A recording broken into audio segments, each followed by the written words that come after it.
Synduality Echoes of Ada is a game where you play as some loser piloting a mech assisted by a android.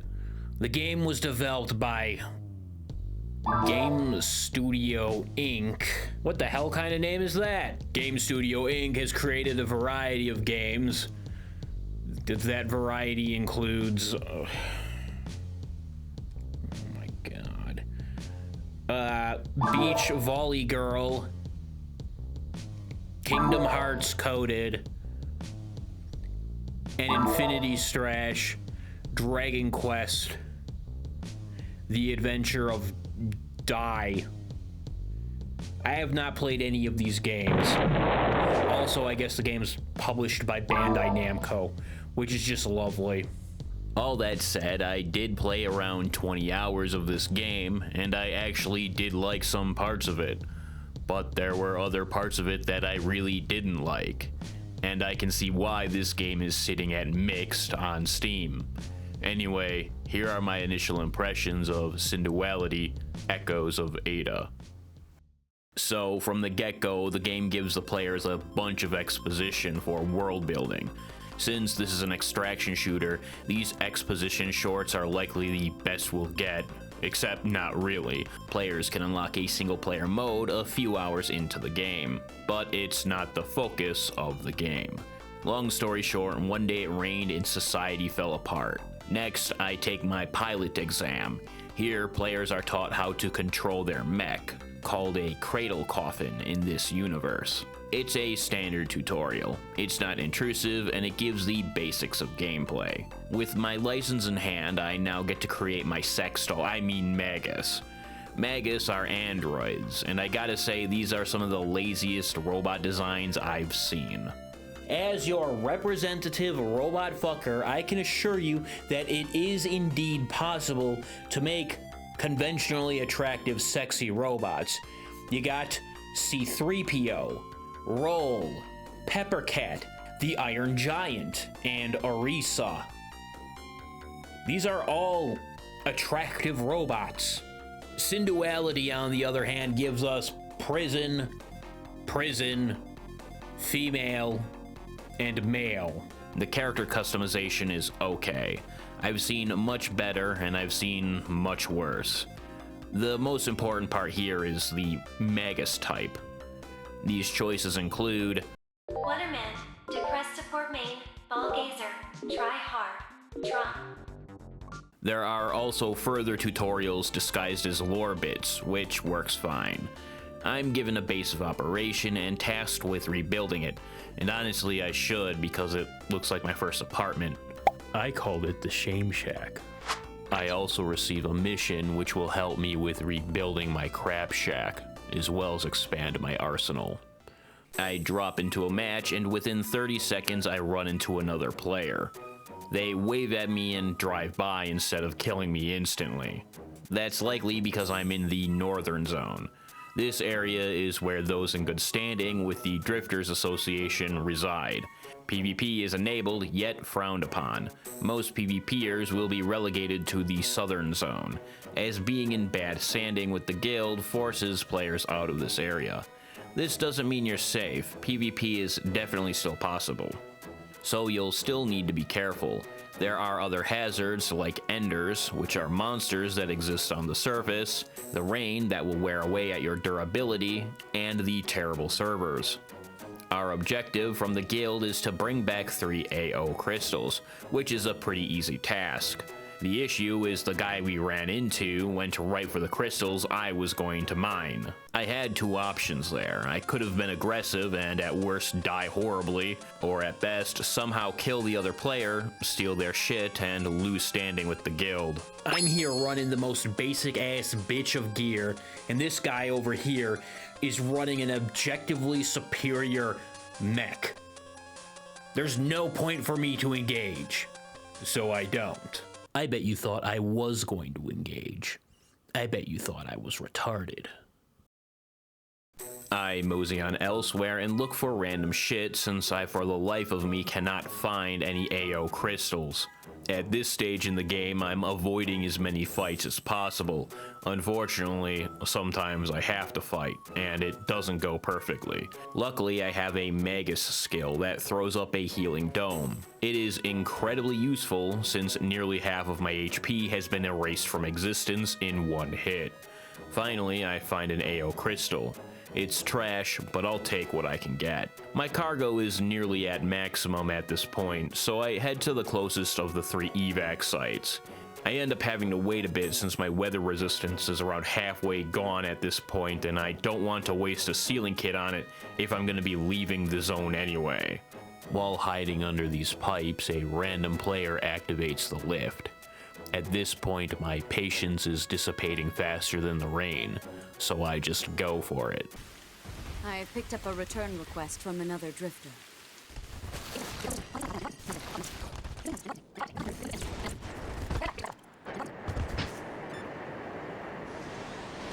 Good piloting. Luckily, bro is chill. After that, my concubine shows me a mission summary that I skip because I don't care. Well, we didn't get all of the materials we needed for my crafting table, so I head out on my second run to get more shit to rebuild my base. I'm gonna be honest with you guys, I died in this run, and it wasn't like an epic cool death where I'm like fending off a billion bandits while some of my allies escape. I slipped off the edge of a ledge and ate a fat shit. Fuck! Damage is catastrophic. Be ready to bail out. So instead of talking about that, I'm going to tell you about Cradle coffins. The Cradle coffin chassis consists of 3 parts: the arms, the legs, and the body. Upon that is the 2 weapon slots, as well as the excavator. In my third run, I managed to get all of the materials for the room and crafting center, and I hate it. Like most crafting systems, it's about as deep as a puddle, and there is nothing really here to discuss, except for one thing, and that's the crafting timer. I have yet to hear a valid justification for including a crafting timer in any game.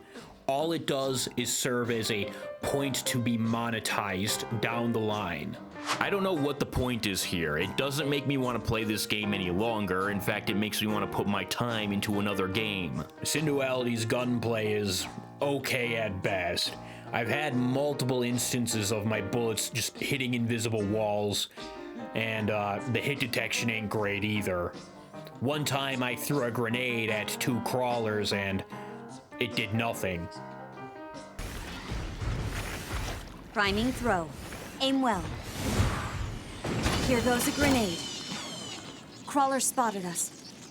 It doesn't feel good in PvE situations, and it doesn't feel good in PvP situations. In Synduality, projectiles originate from the barrel of a weapon rather than the center of the player.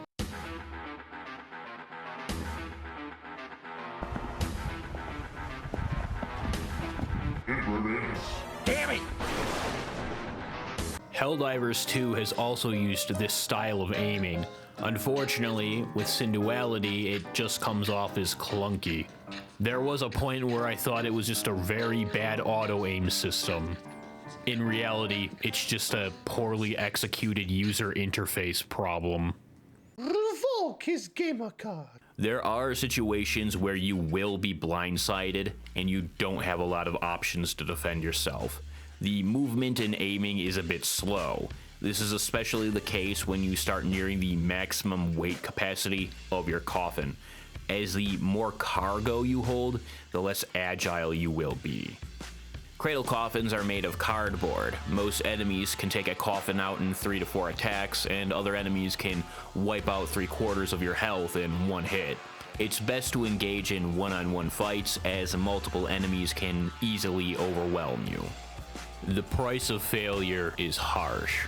you lose everything in your inventory, your held weapons, your cradle, and in some cases, your Magus, if you fail to eject in time. I haven't mentioned it yet, but there is a co-op mode in Synduality that I actually really like. You don't lobby into co-op like a traditional game. Rather, when you're doing a run, you can form a temporary alliance with you and up to 2 other players. When you do this, you join forces to accomplish a random mission. Want to team up? You know it's a good idea.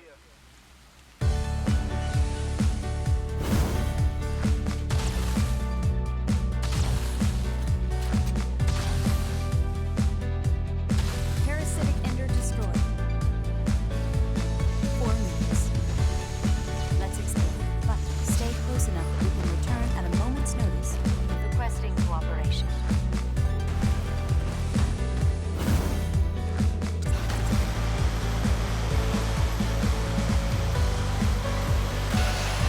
Bravo!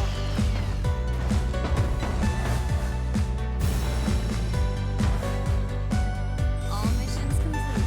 Good work until elevator arrives. And how are you?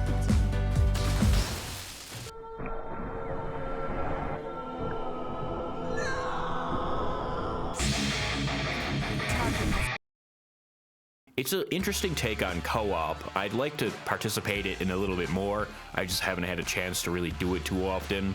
It also prevents 3 friends from just grouping together and going on a killing spree. The caveat is that if you have a friend that is also playing the game, you won't necessarily be able to drop into the same match together.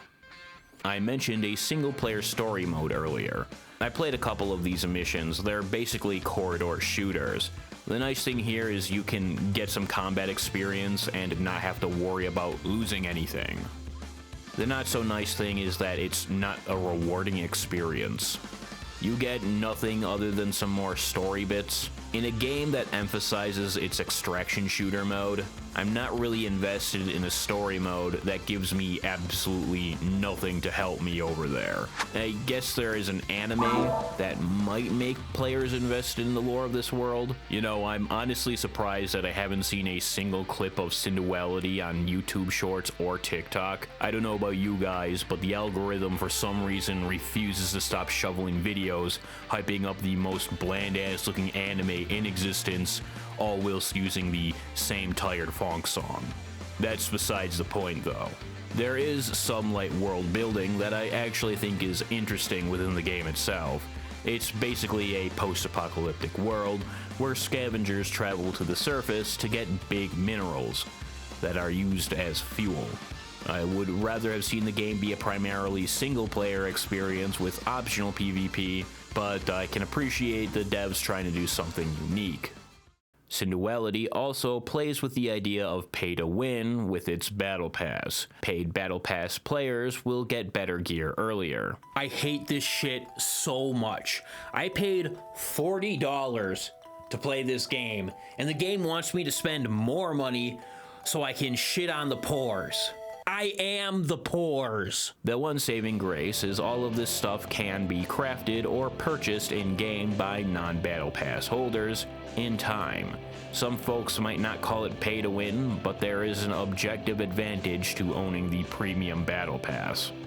While Synduality can be fun and is a somewhat unique take on the extraction shooter genre, I'm going to be honest with you. I don't see this game lasting longer than a year. The extraction shooter element feels very basic, and the single player mode has the same issue. The player base is already small. This is partially because the game costs 40 USD, but even during the networked test, the player numbers weren't great either. $40 for a game with a paid battle pass and somewhat pay-to-win shit in it is not a good look.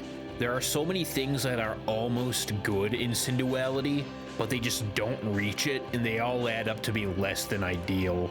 I like the idea of having the Drifters Association be separate from the black market and allowing the two to butt heads once you hit B grade. The game's economy is also completely out of whack. Even the basic green Cradles are so prohibitively expensive that many players will run the bitch-ass Jackbox just so when they die they don't lose 5 hours of progress. Considering Gundam Evolution, a well-established IP, barely lasted a year under the direction of Bamco, I don't have much hope for this paid extraction shooter. All this company cares about is milking the Dragon Ball IP and churning out shitty anime cash grab games, and the Tales of series, I guess, and From Software games, I guess. I don't count them because I don't play those. I can't figure out a way to properly end this video, so I guess just like, subscribe, and send death threats to me on Twitter.